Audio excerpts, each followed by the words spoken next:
Yo, welcome back. This is Stu42 with another Minecraft video. Last time we finished building the alveary. I've since taken out the rocky princess and drone that resulted, and wow. So we actually got a full load of rocky larvae out of there, which was fantastic. So it looks like there's a very good chance of getting those larvae out. Today what we're going to do is we're going to actually inoculate that larvae and try and get some better traits out. So this is sort of carrying on a little bit. I started working on the genetic stuff and then realized very quickly that we're going to need that alveary. So I sort of took a break from that and we did the last couple of episodes getting that set up. Now we can head back to this. Now, since I last showed you these machines, we have changed a couple of things. So the biggest change is this extra incubator and inoculator off to the side. So this incubator here is also taking the bacteria, and instead of adding, like this one's adding bone meal so that we can have the polymerizing bacteria. Oh, there we go. There's one that I've just gotten out of there. This one here is adding blaze powder, which will make it into bacteria vector. Bacteria vector goes into the inoculator, and we're actually going to use it. So fertility high, and we'll throw one of these larvae in there.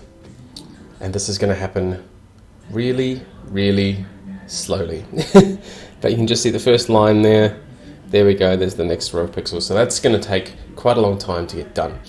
So we'll leave that happily going away there. We're going to need to set some other things up as well. So let's just, where can I put these? So if I just throw these out here, I'm going to need some more power. What's it called? Flux, redstone energy flux duct. Cool, grab some of that. So what we're, oh actually, no, we're going to need some other stuff as well. Fluid duct, hardened fluid ducts. Cool. So what we're going to do with this one is we're also going to need to, I did have a sequencer here. We're going to move the sequencer down just here, most likely. Let's grab that and we'll put that there. Cool. So what we're going to do is there's the sequencer. We'll throw that back down, put our fluorescent dye back in there. We use the sequencer. I think I originally said that the sequencer isn't actually required. Turns out it is required. So one of the things that you need the sequencer for is when you make your gene database, which is a pretty easy thing to do, just in the Carpenter with some water. When you right click this, it shows all the things that you have actually scanned. So then you can get an empty serum vial, and all you got to do is click on one of these and you'll get that vial out. So what I've done is I've got fertility low, fertility high. I grabbed that high fertility one out and have added it to the polymerizer where I got it out of there before, and it's now being used here to inoculate this rocky larvae. Hopefully that makes sense to you guys. I'm trying to sort of pick up after a couple of episodes doing all this alveary stuff. So yeah, that's, I mean, I know originally when I was using the polymerizing thing, I was using, where are they? I was using these, the blank sequences. Turns out you don't need to recharge blank sequences at all. You only need to put, like the shape suggests, put in these Apeiros serum. So I've also got this one, 16 charges of flowers, just in case we need something that, you know, sometimes bees prefer cacti or the nether and things like that, and I just, switch them to flowers is a lot nicer. So we're doing the larvae. That's what the sequencer is for. Once you've got fluorescent dye, you end up with a blank sequence at the end, but it adds it to that database. Now over here where the sequencer was, we're going to put in this incubator. And the reason we're going to put the incubator in is we need to grab fluid duct and we need to fill it with growth medium. And the reason we fill this with growth medium is this is where you actually put the larvae when they've been inoculated completely. So once this one is done, I'm going to run away and cut this so that you don't have to wait for this, but once this larvae is done, it should, instead of having just a single offspring, it should have 3 offspring, and we're going to need this incubator here to turn that larvae back into an actual bee. So I will be back in just a moment once this has finished doing its inoculating thing. See you in a sec. Alrighty, we are back with the rocky larvae done. One of the things I forgot to do before was actually scan it. So let's scan it now. There we go. So fertility 3 times, 3 times. Cool. So that's what we wanted. By default, as you can see in the normal rocky, it's 1 times 1 times red, meaning it's the default. So now that we've got that, we should be able to plug it into here,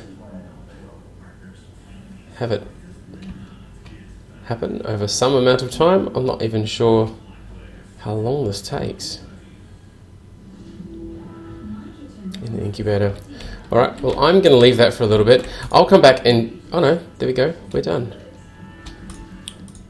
And yet, once again, the graphics have stuffed up. So, wow, so that's interesting. What we do is we end up with a drone out of it, not a princess. So what that means is we're going to have to make a few more of these, because 1 drone is not going to be enough to change that princess. So I'm going to grab, here's one I did earlier, and let's grab another 2, should we say. 4 drones? Yeah, 4 drones should be good enough. So let's inoculate, you know what, let's just check. So this one's got 3 of each, this one's got 1, and that one's got 1. So these are the ones that we need to put in there. This one being the 3 one. Cool. Oops, and I've just thrown it on the ground. Cool, so now we can inoculate that as well. So what I'll do is I'll let all these 4 go through there. It's going to take a bit of time, and then we'll come back and we'll try and rebreed these Rockies, and hopefully we'll have a purebred Rocky Princess that will spit out 3 drones instead of 1 every time. So see you back here in just a bit. So we have 4 of these drones now made. We should be able to, they're nice and stacking as well. 3, 3. Cool. So now hopefully what we can do is throw them just into the normal apiary.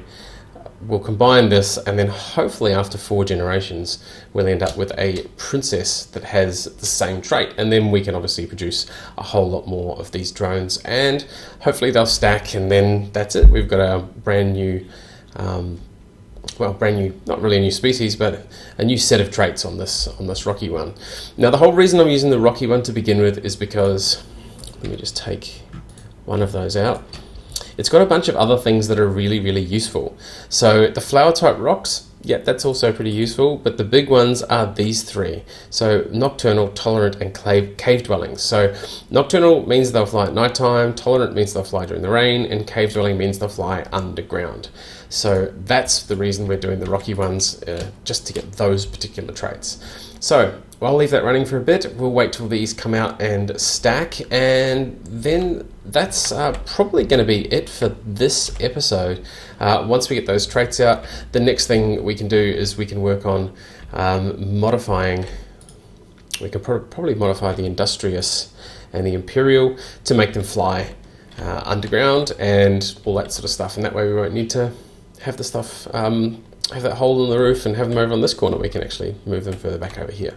And then we're probably nearly done with bees. I mean, I haven't spent much time doing any of the breeding stuff this time around, just because there are 2 old episodes that I did on bee breeding, and they are still very much relevant for doing this manual breeding. Anyway, I'll be back in just a moment once these have stabilized out, and we'll see where we go from there.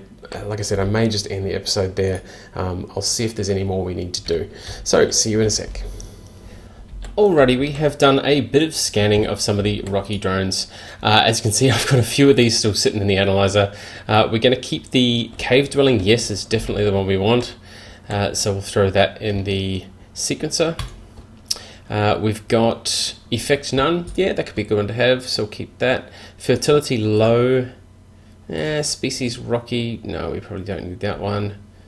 Production slowest. I doubt we'll need that one either. And maybe fertility low. Let's just check to see if we've already got it. So where are we? Production, lifespan, fertility. No, we've got low already, so it doesn't really matter. So what we can do is we've got this furnace here that we can chuck. Production slowest, species rocky. Oh, this just takes them back to blank sequences. Now, what else did we get? Temperature tolerance, both 1. Cathemeral, Cathemeral. Now, this is actually what they call, this is a very important one. This is the one that lets it fly at nighttime and daytime. So basically there's nocturnal, there's diurnal, and then there's another one as well that means, you know, the time of day that things are active. Cathemeral, as far as I gather, just means it can be active any time it wants. So that one there will definitely want. I haven't yet found a rain. Yeah, pollination slow, we'll get rid of. Species rocky again. Wow, so we've got a few of them. Production slowest, yeah, don't want that. Now, humidity tolerance both 1 and temperature tolerance both 1. Now, both 1 means it can be up 1 and down 1. Now, that gets up to a maximum of 5 each way. Now, the only way to get to 5 is by using this block, the acclimatiser, which I thought I'd make in the break. And what we can do with this is we can put a bee in there and we can set it to acclimatise. Now, it does take different things to acclimatise to different scenarios. So I think you need, I think blaze powder and snow, I think will do the temperature. Sand and water capsules or buckets, I think, will do the humidity. Now, the buckets, I think, are consumed at the time, so it's probably best to use something like capsules as well. Unless the sand does both. I'm not sure whether they just do up or down temperature. So what I might do is we'll get one of these. Now, not that one, that's one of the old bees. Oh, see, that one's a 1 times and a 3 times. Not so good. So those 2 bees are both, well, they're both pretty rubbish, actually. Let's see how we're going.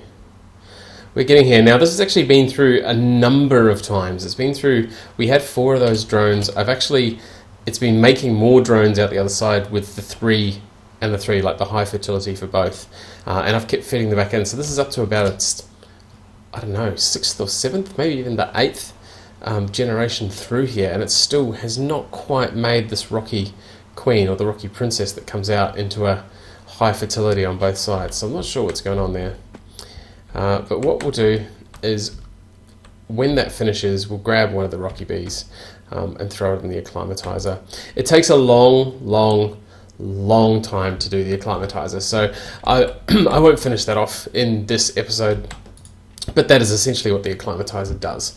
I've decided I probably will make one last episode on bees after this one. It will be quite a while away, just because I want to get a lot of stuff straightened up.